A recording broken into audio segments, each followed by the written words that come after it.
یہ بھی موسیٰ علیہ السلام اور خضر علیہ السلام کی کہانی میں ہم دیکھتے ہیں کہ جب موسیٰ علیہ السلام نے وہ ایک جگہ پر آرام کیا اور وہاں پر مچھلی رستہ بناتی ہوئی سرنگ بنا کے چلی گئی، لیکن ان کے شاگرد کو یہ بات بھول گئی۔ پھر موسیٰ علیہ السلام اپنے شاگرد کے ساتھ آگے چلے۔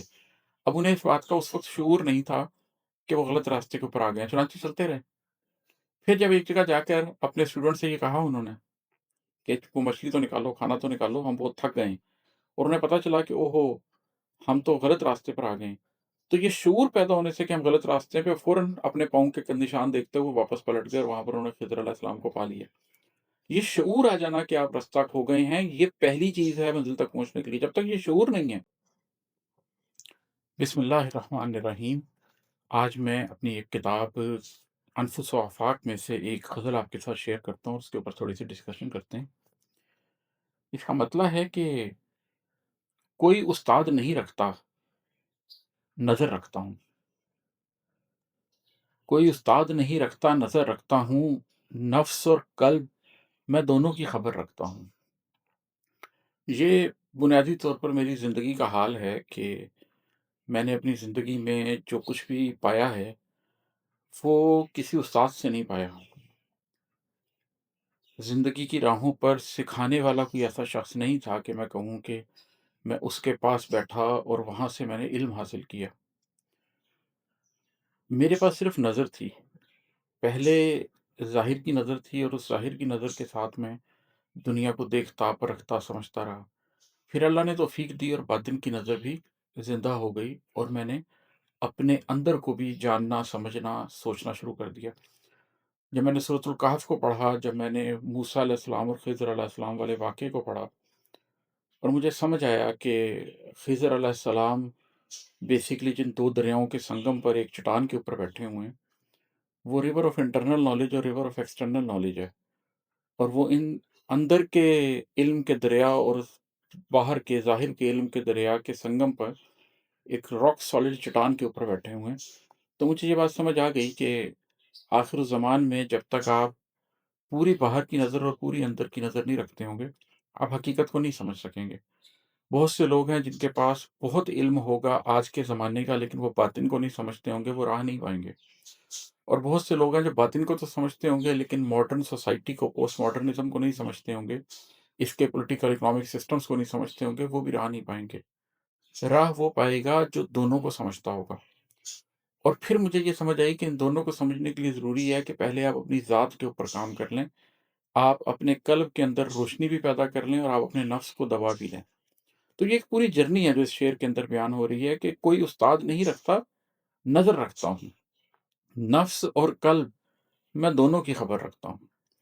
جب آپ اپنے نفس کی بھی خبر رکھتے ہیں کہ وہ کدھر جا رہا ہے، کیا وہ نفس امارہ ہے، یا وہ نفس لوامہ ہے، یا وہ نفس مطمئنہ ہے، اور کہیں آپ کا نفس آپ کو دوبارہ نفس امارہ کی طرف تو نہیں کھینچ رہا۔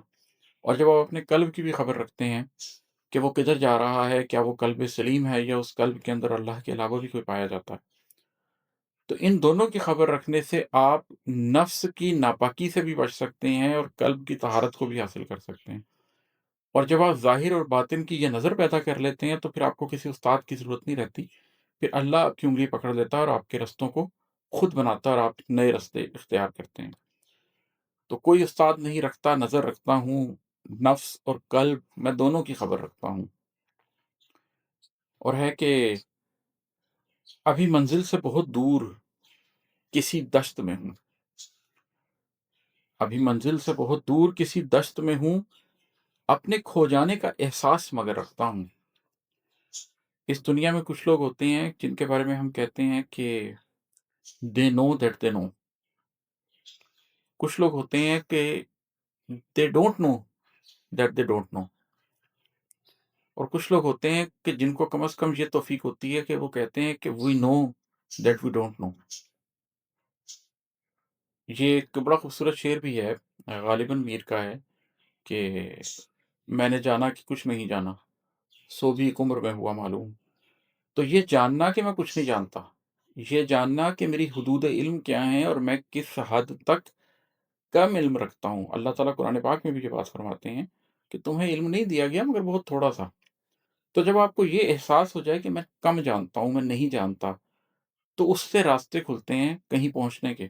تو اس شعر میں بات ہو رہی ہے کہ ابھی منزل سے بہت دور کسی دشت میں ہوں، اپنے کھو جانے کا احساس مگر رکھتا ہوں، منزل نہیں پائی، دشت میں ہوں، کھو گیا ہوں، لیکن کم از کم یہ احساس رکھتا ہوں کہ میں کھو گیا ہوں۔ جس کو یہ احساس ہوگا کہ وہ کھو گیا ہے، وہ پھر ستاروں کی طرف دیکھے گا، وہ کسی سے راستہ پوچھے گا، وہ پانی کے فلو کو دیکھے گا، وہ پرندے کس طرف اڑ رہے ہیں دیکھے گا، وہ کسی نہ کسی طریقے سے منزل کا تعین کر لے گا۔ لیکن جس کو یہ احساس ہی نہیں ہے کہ وہ کھو گیا ہے، وہ اپنی دھن میں اپنی مستی میں چلتا چلا جائے گا اور ایک غلط راستے کی طرف چلا جائے گا۔ جب کھونے کا احساس ہوتا ہے تو آپ اپنی منزل کو واپس پا لیتے ہیں۔ یہ بھی موسیٰ علیہ السلام اور خضر علیہ السلام کی کہانی میں ہم دیکھتے ہیں کہ جب موسیٰ علیہ السلام نے وہ ایک جگہ پر آرام کیا اور وہاں پر مچھلی رستہ بناتی ہوئی سرنگ بنا کے چلی گئی، لیکن ان کے شاگرد کو یہ بات بھول گئی۔ پھر موسیٰ علیہ السلام اپنے شاگرد کے ساتھ آگے چلے۔ اب انہیں اس بات کا اس وقت شعور نہیں تھا کہ وہ غلط راستے کے اوپر آ گئے ہیں، چنانچہ چلتے رہے۔ پھر جب ایک جگہ جا کر اپنے اسٹوڈنٹ سے یہ کہا انہوں نے کہ وہ مچھلی تو نکالو، کھانا تو نکالو، ہم بہت تھک گئے ہیں، اور انہیں پتہ چلا کہ اوہو، ہم تو غلط راستے پر آ گئے ہیں، تو یہ شعور پیدا ہونے سے کہ ہم غلط راستے پہ، فوراً اپنے پاؤں کے نشان دیکھتے ہوئے واپس پلٹ گئے اور وہاں پر انہوں نے خضر علیہ السلام کو پا لیا۔ یہ شعور آ جانا کہ آپ رستہ کھو گئے ہیں، یہ پہلی چیز ہے منزل تک پہنچنے کے لیے۔ جب تک یہ شعور نہیں ہے تو دنیا میں بہت لوگ رہ رہے ہیں، وہ اپنی دانست میں ایک اچھی زندگی گزار رہے ہیں، لیکن ان کو یہ شعور نہیں ہے کہ وہ منزل کی طرف نہیں جا رہے بلکہ کھو چکے ہیں۔ ابھی منزل سے بہت دور کسی دشت میں ہوں، اپنے کھو جانے کا احساس مگر رکھتا ہوں۔ اور ہے کہ وادی و صحرا میں تنہا ہی پھرا ہوں برسوں، وادی و صحرا میں تنہا ہی پھرا ہوں برسوں، اپنے سینے میں نہاں ایک نگر رکھتا ہوں۔ یہ جو بنباس کی کہانی ہے نا، یہ دین ابراہیمی کی کہانی ہے۔ غریب و سادہ و رنگیاں داستان حرم، تو یہ تو مطلب غریب یہاں پر ٹریولر کے معنی میں آ رہا ہے، تو یہ تو پوری داستان حرم جو ہے یہ ٹریولز کی کہانی ہے۔ موسیٰ علیہ السلام نے کیسے مدین کا سفر کیا، یوسف علیہ السلام کیسے ایک چھوٹے سے قصبے سے نکل کے ایجپٹ تک پہنچے، یوسف علیہ السلام کے ساتھ اس کے بعد کیا کچھ ہوا۔ بھرا پڑا ہے قرآن اس طرح کے واقعات سے کہ کس طریقے سے آپ اگر وادی و صحرا میں نکلتے ہیں تو آپ اپنے آپ کو ڈھونڈتے ہیں۔ نبی کریم صلی اللہ علیہ وسلم نے فرمایا کہ تمام انبیاء نے اپنے زمانے میں چرواہا ہونے کا کام کیا ہے، اس لیے کہ جب آپ بستی سے دور نکلتے ہیں، جانوروں کو لے کر پھرتے ہیں، چراتے ہیں، تو اس کے اندر بھی آپ کو وقت ملتا ہے ریفلیکٹ کرنے کا، نیچر پہ ریفلیکٹ کرنے کا، اپنی ذات پہ ریفلیکٹ کرنے کا، حقیقت تک پہنچنے کا۔ تو جب آپ وادی و صحرا میں تنہا پھرتے ہیں تو آپ کو ظاہر بھی نظر آتا ہے اور آپ کو باطن بھی نظر آتا ہے۔ آپ ظاہر میں ان وادیوں میں، صحراؤں میں پھر رہے ہوتے ہیں، لیکن ساتھ ہی آپ کے جو من کے اندر کی وادی ہے، آپ کے من کے اندر کا دشت ہے، صحرا ہیں، آپ اس کو بھی ٹریول کر رہے ہوتے ہیں۔ آپ باہر کے جہان کو بھی سمجھ رہے ہوتے ہیں اور آپ اس جہان صغیر کو بھی سمجھ رہے ہوتے ہیں جو آپ کی ذات کے اندر ہے۔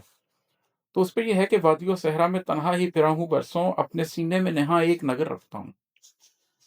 یہ جو وادی و صحرا میں تنہا میں پھرتا رہا ہوں سالوں، اس کے نتیجے میں اپنے سینے کے اندر ایک چھپا ہوا ایک پورا نگر آباد ہو جاتا ہے، سوچوں کا، نظریوں کا، آئیڈیالوجیز کا، کیریکٹر ویلیوز کا ایک پورا جہان آپ کے اندر آباد ہو جاتا ہے۔ اور اس کے لیے ضروری ہے کہ آپ اپنی ذات کے اندر ایک بنباس کاٹیں۔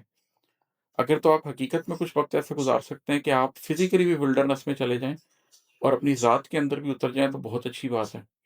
اگر وہ نہیں بھی کر سکتے تو کم از کم ڈیجیٹل ڈیٹاکس کریں، انٹرنیٹ سے کچھ دیر کے لیے دور ہو جائیں، کوشش کریں کم لوگوں سے ملیں، صرف اپنا ضروری کام کریں اور اپنی ذات کے ساتھ کچھ وقت گزاریں، اپنی ذات کے جہان میں اتریں، تو ایک پورا نگر آپ کے ذات کے اندر بھی آباد ہو جائے گا۔